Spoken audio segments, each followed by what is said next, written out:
Wow, here we are again. Brother Peter, I'm not in my usual attire that I use on Tidbits from the Word. Today I'm doing some poetry. I love poetry. I have many poem books.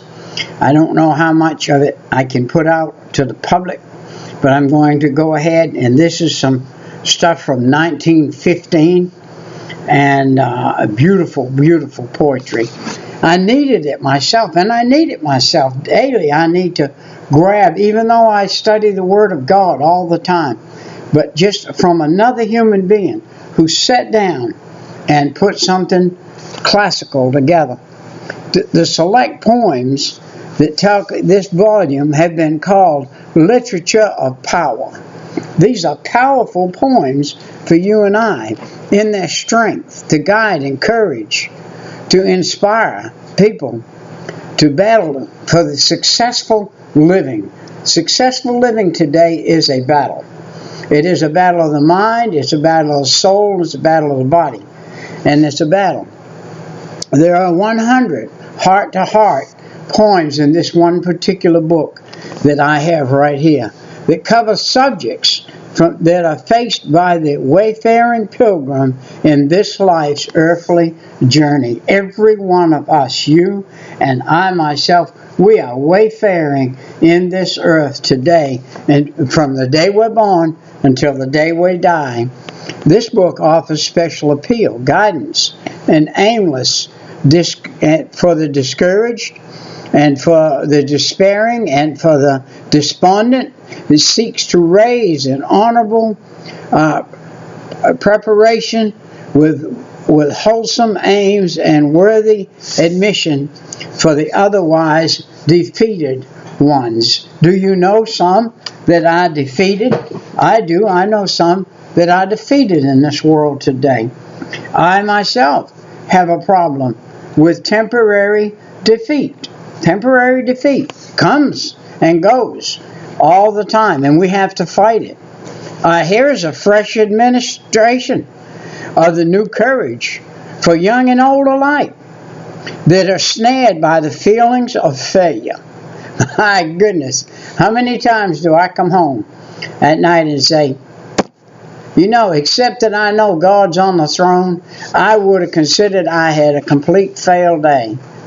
But the Lord reminds me that during the day, there were some things He had me do that caused it not to be a failing day. To rise, to fight again, and win. It seeks to remain those who are feeling of inferiority and inadequacy, hindering their full potential, that there are about them doors, ways, means, opportunities to be entered, seized, used to the end of power, of productiveness, and peace. Open the doors. I did an excerpt one time. I drew pictures I do a little bit of artwork of doors, just hundreds of doors. Which one are you going to open today? Are you going to open one and say, bam, and that's not the one I want today. I don't want that one either. That's not what I want today.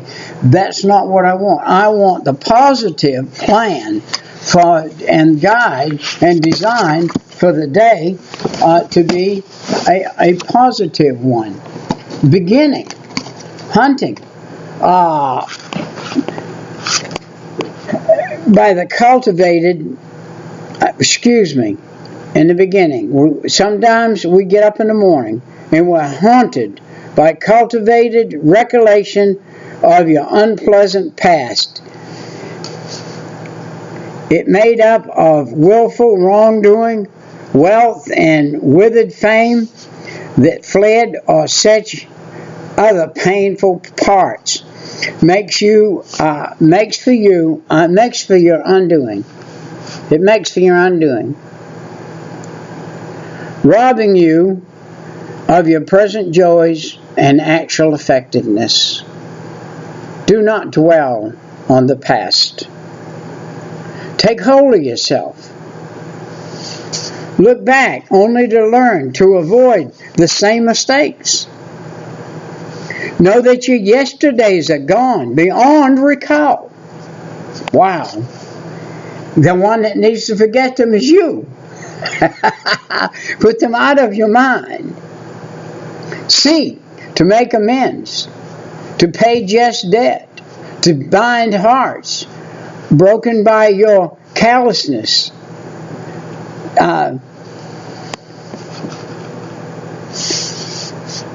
Disrespect, self-discipline, and self-denial. Bring yourself about to where you need to be, where God would have you be, and you'll do it. You cannot change yesterday. That's clear. Or begin tomorrow until it's here. How about that? So the best thing left for you and me is to make today as sweet as it can be. Wow. A frame of mind. Take a hold in the morning of that new frame of mind. To fret with fear and worry about the future is to express faithlessness, pessimism, and cowardness. Such anxiety about tomorrow defeats your today. Don't worry about tomorrow. Today's today. Don't be defeated by it. By it. Don't be defeated. The dampens are often destroyed. Confidence, zest, enthusiasm, qualities so necessary in the glad and wholesome use and enjoyment of the present called today. I know not what the future hath, or marvel or surprise, aroused alone that life and death God's mercy underlies. So finish every day and be done with it. If you have done what you could, some blunders, some obstructions, no doubt crept in, forget them right away and avoid them henceforth. Today is a new day. Begin it well and sincerely, with a high spirit, to be cumbered with your old nonsense. It is too dear, with its hope and investigation, to waste a moment on vain regret or baseless fear. Leave yesterday out of your today. Leave tomorrow out of your day. And do not regret that. Let's look at the window called today. Through the window of the present, all my life must come to me. Freedom, happiness, and friendship. These great beauties I shall see. Only as they near my casement, then my heart must bid them to stay. For God's blessing always enters through the window called today. Woo! Hey, these are things that I need. I'm a human being. I'm a human being that had, before I got saved, had the ability to punish myself all the time. I'd get home at night, I'd punish myself with regrets for the day, not realizing the day was past. Tomorrow was to come, a new day. And when the new day came, don't try to carry the old day into the new day. Care might cast a fleeting shadow on my precious window pane, but I know that sunshine gathers, adds splendor from the rain. So I find that each glad morning life is glorious and gay, as it gets my eager spirit through the window called today. The window called today. Remember, the window called yesterday is past. It is blanked out. You no longer can use it. It's gone. You can only use the window of today. I must readjust my chair. You'll have to forgive me. But I'm a cumberbell that always must remove my chair. I'm not a poet, and I know it, because my feet show it. They stink. I live for those who love me, whose hearts are kind and true, for the heaven that smiles above me and awaits my spirit too. Woo! For all human ties that bind me, for the task by God assigned me, for the bright hopes yet to find me, and the good that I can do. Every day we seek to do the good that we can do. If we do not do that, we will find that we're in harm's way. Harm's way is our mind doing what it's not supposed to do. I live to learn the story, who suffered for me my sake, who suffered for me, who suffered for my sake, to eliminate, I don't know how to say it.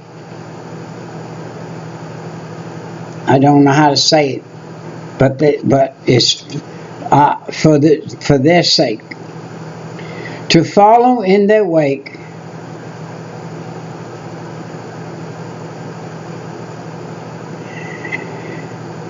boards, pirates, martyrs, sags, and the heroic of all ages. Heroic of all ages. I can't get these 1915 words. All of them in my vocabulary. Whose deeds crowd history's page, the time great volume make. I live to hail that season by gifted ones foretold, when men shall live by reason and not alone by gold. When man to man united and every wrong thing righted, the whole world shall be lighted as Eden was of old. The only time that'll ever happen again is when God comes on the scene and changes everything around. I live for those who love me, for those who know me true, for the heaven that smiles above me and await my spirit too, for the cause that lacks assistance, for the wrong that needs resistance, for the future in the distance, and the good that I can do.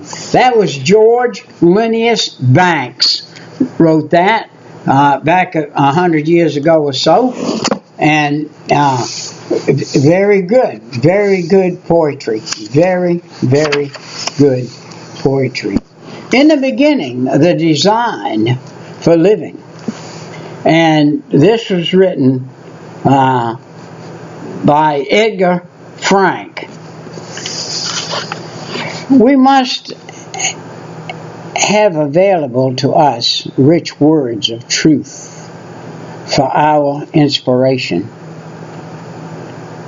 to excite our desires and aspiration, to challenge us to undertake action leading to the achievement of a wonderful, noble life for which you and I were intended.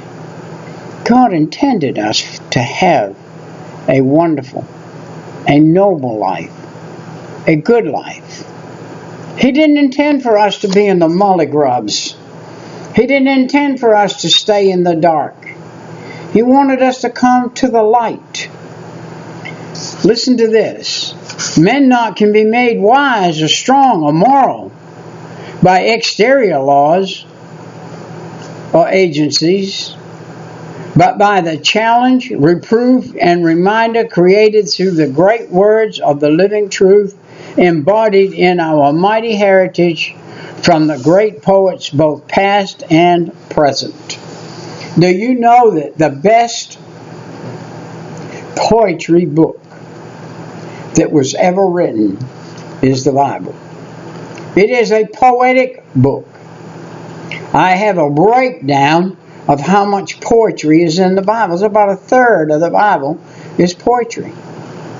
And those fellows that wrote, they wrote from what they could see and what they could understand and what they could do.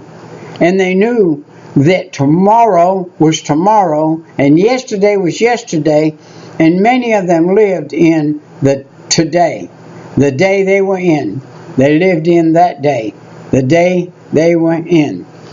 One of the purposes of poetry is to show the dimension of man that are midway in the scale between the atom and the star. How about that? We're midway between that little atom you can't see and the star that twinkles far away. And to make all of the days of our life, each moment of our life, holy to us. Poetry is the light of the great morning wherein begin whom we see passing the street are transformed for us into the epitome of all beauty, or of all joy, or of all sorrow. Matthew Arnold defined poetry as simple, the most beautiful, impressive, and widely effective mode of saying things, hence its importance. John Ruskin declared it the presentment in music form to the imagination of the noble grounds of the noble emotion. Hence, great verse and does help to create the inner man, the desire and determination made for wisdom, strength, and mortality. These essays are designed by George Eliot, puts it to the cause us too. Listen to this one. It's beautiful. Living in the pulses stirred to generosity, in deeds of daring, resuscitate in scorn, for miserable aims that end with self, in thoughts sublime that pierce the night like stars, and with their mind persistent urge, men search the vast issues to make underlying music in the world. Some of these poems are written back in the 1900s. These were written by very astute, actually men in that day that were college were very astute in their wording. And it's not present wording to us. There are hundreds talks in the volumes. Each is a heart-to-heart. Talks and an applicable poem, a treasury of strength, confidence and courage, lines of beauty, inspiration for every home and every heart. Where Goshen says, this is what he says, and who he was, Edgar Frank says, "How can you live in Goshen?" said a friend from afar. "This wretched country town, which folks talk little things all year, and plant their cabbage by the moon," said I. "I do not live in Goshen. I eat here, sleep here, work here.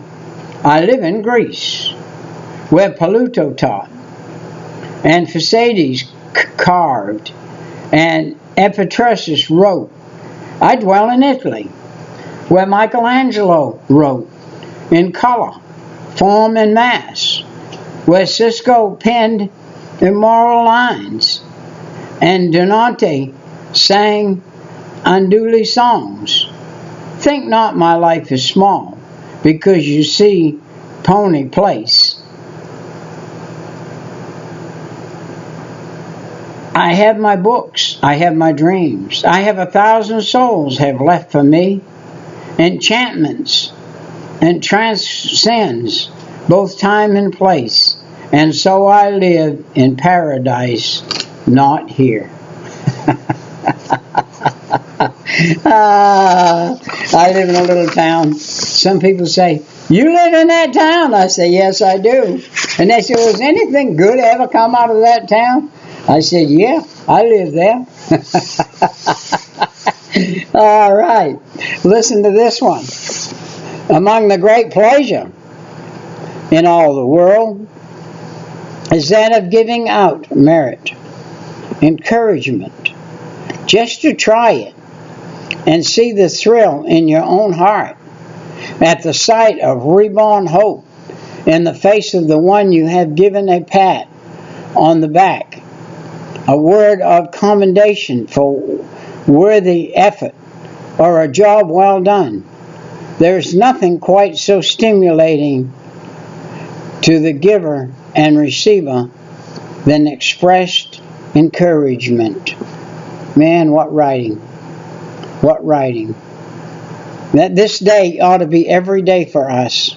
This day ought to be every day for us.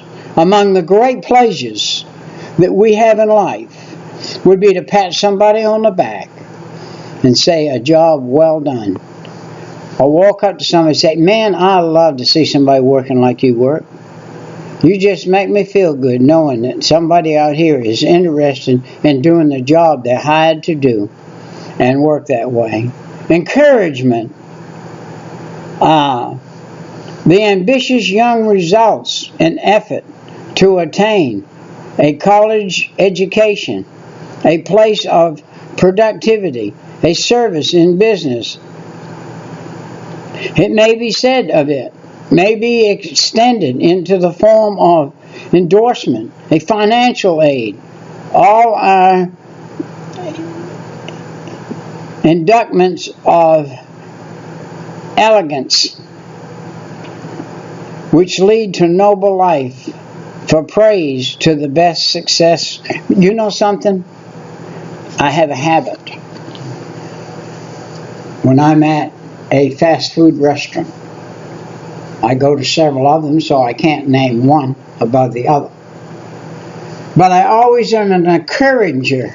I'm an encourager to the little lady that's the clerk, or boy, or man. Whoever is the clerk, whether I'm satisfied or not, matters not. I take my little tracts out that I have in my pocket, normally, that I have in my pocket. And I take my little tracts out and I put a dollar bill in there. And I hand my little tract and I say, here's something good to read with a dollar bill in there. If I can't afford to put a dollar bill in there, I'm not going to go in there and eat. Because I think that's a very important thing to do. To encourage that person that's making less than you could possibly live on. More than likely what she is making at the end of the week, you spend the first 3 days of your week and it's gone. And she's working all week and she doesn't get paid but every 2 weeks. And you would starve to death if you were getting paid every 2 weeks. By the time 2 weeks is up, she's had to borrow more than she makes. And had to pay back everybody a little bit and has nothing left. And many I have witnessed after church going to a restaurant and we'd be late and they'd be closing and I'd find out the young man or young lady that waited on us had to walk all the way across town home. He didn't have a ride. Can't afford one. And I take them back, I take them home. And it's important. We must, or bust, do right to those behind the counter in these fast food restaurants that beat their people out of their paycheck and make millions for themselves and their poor folks are starving to death. Encouragement to the ambitious young result in efforts to attain a college education or a place of productivity in the service of business. I've known and heard all of these excuses. I'm trying to get enough money to do better. I'm trying to get it, but they'll never, as long as they're working behind that counter in that store, with those fast food places, they will never make enough money to get ahead. It may be said, or it may be extended in the form of endorsement or financial aid. And this is where I come in. And this is where you come in. You say, Brother Peter, you were reading poetry. What happened? The poetry fell on me as truth. The poetry fell on me as truth. Here I am, reading the very thing I experience on a daily basis pretty much. Withholding encouragement or thoughtlessness or neglect are inexcusable. Do not wait. Begin today and help some needy one along life's way with a kindly word of true encouragement. His day will be brighter with hope and cheer. Your heart will sing, for when you start a melody ringing in another's heart, it sings without your own. Do not wait till tomorrow. Start today. If you've been putting up with me and my terrible reading for a few minutes, tell him now. If with pleasure you are viewing any work a man is doing, if you like him or love him, tell him now. Don't withhold your appreciation till the person makes orientation and he lies with snowy lilies in his brow. No matter how you shout, he won't really care about it. He won't know how many teardrops you had shed. If you think some praise is due him, now's the time to slip it to him. For he cannot read his tombstone when he dies. And you know, I hear more of that in funerals. I go to funerals and I hear this and that and this and that. I would her, I wished her, I could have, but didn't. And now all you can do is write it on his tombstone or say it. It's too late. You should have said it while he was alive or she was alive. More than fame, more than money. It is comment, kind and sunny,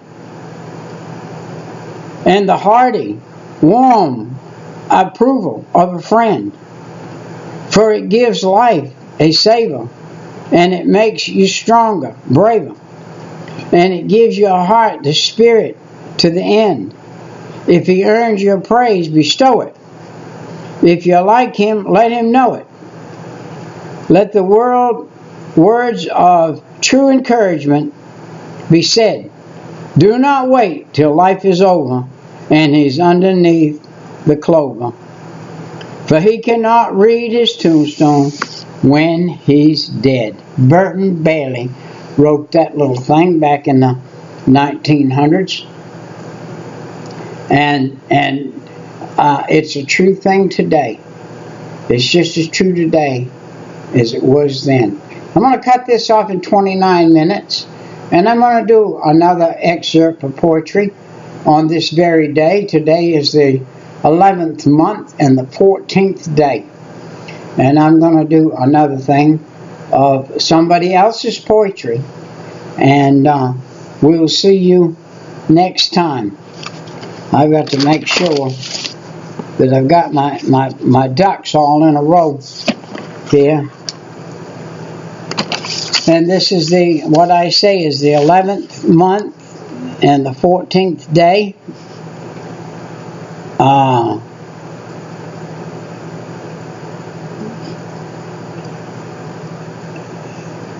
of 2019. And we will see you next time. Right. Bye-bye.